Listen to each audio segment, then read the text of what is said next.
Episode 9. Birds of a Feather. The London and North Eastern Railway was one of the so-called Big Four companies, formed during the 1923 Grouping Act in Britain. In this form, with engines from the North Eastern region and Great Northern Railways, it lasted a mere 25 years, but left an everlasting impression of luxury, prestige and speed. 40 years after the end of British mainline steam, these are the stories they tell. George, the Ivat tank engine, was leaving the yard. It had been a fun few months, but his stay of leave with the yard had ended, and he had to return to the Midland region. Nigel was disappointed. He and George had got on famously since his arrival, and was sad to see his friend go. George was succinct as always. "You'll always have Parish," he said, referring to Nigel's favourite cricketer, Ian Parish. The other engines were sorry to see George leave as well. "Goodbye, George. You've done a grand job here," Stephen said, and Herbert stuttered, Have a nice journey back." Nigel and Alan whistled loudly, leading the cheers as George left the yard for the last time, as a light engine move. A light engine move means that the engine moves on its own. There is no train to pull. There is a special code of headlamps for this type of engine movement, namely a single lamp on the middle of the buffer beams and on the front and rear. Alan, being an express engine, normally has his lamps on each side of his front buffer beam. The reason for the different head codes was so that signalmen and plate layers on the line could identify the type of train approaching from miles away, thus preventing an accident should one arise. But the way Sir Ralph told it, the lamps were there for a very different reason. "It's a mark of distinction, you see," he told the other engines one day. "We express engines have two lamps to signify how important our trains are." The other engines rolled their eyes. Yes, that was part of the reasoning behind the head codes, but it seemed that Sir Ralph only ever centred on the more prestigious side of things.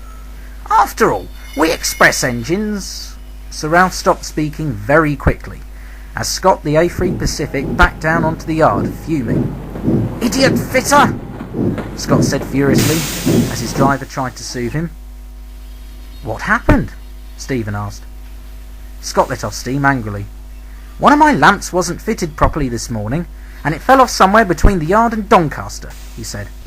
"I passed a signal box and was diverted onto the slow line because my head code said empty coaching stock instead of express passenger." Alan stifled a snigger, and Scott looked furiously in his direction. Alan subsided very quickly. "Anyway," Scott continued, eyeing Alan warily, "I managed to get there in the end, but I've never been so late with a passenger train." "Better safe than sorry, from the signalman's point of view," Stephen said, recalling with a shudder his accident. "Absolutely," Nigel replied. "Sir Ralph, what do you think?" Sir Ralph spluttered. "I agree." The other engines were stunned. Sir Ralph said, "I agree?" Alan whispered to Stephen. "Has this ever happened before?" "No," Stephen whispered back. "But he has surprised us before. Remember the Fair Maid competition?" "Oh yes," Alan said, but they had to stop talking because an almighty argument had broken out between Scott and Sir Ralph.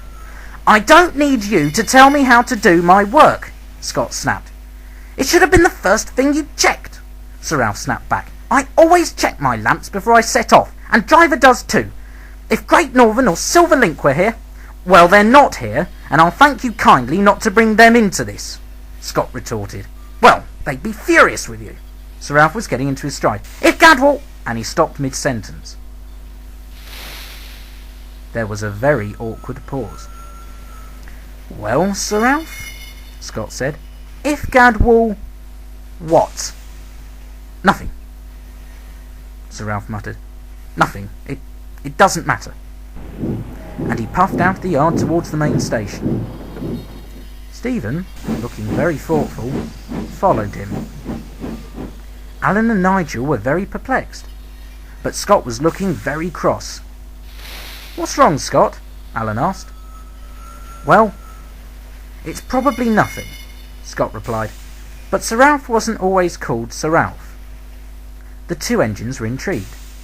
"So Ralph had a different name?" Alan asked. "What was it? Ralph?"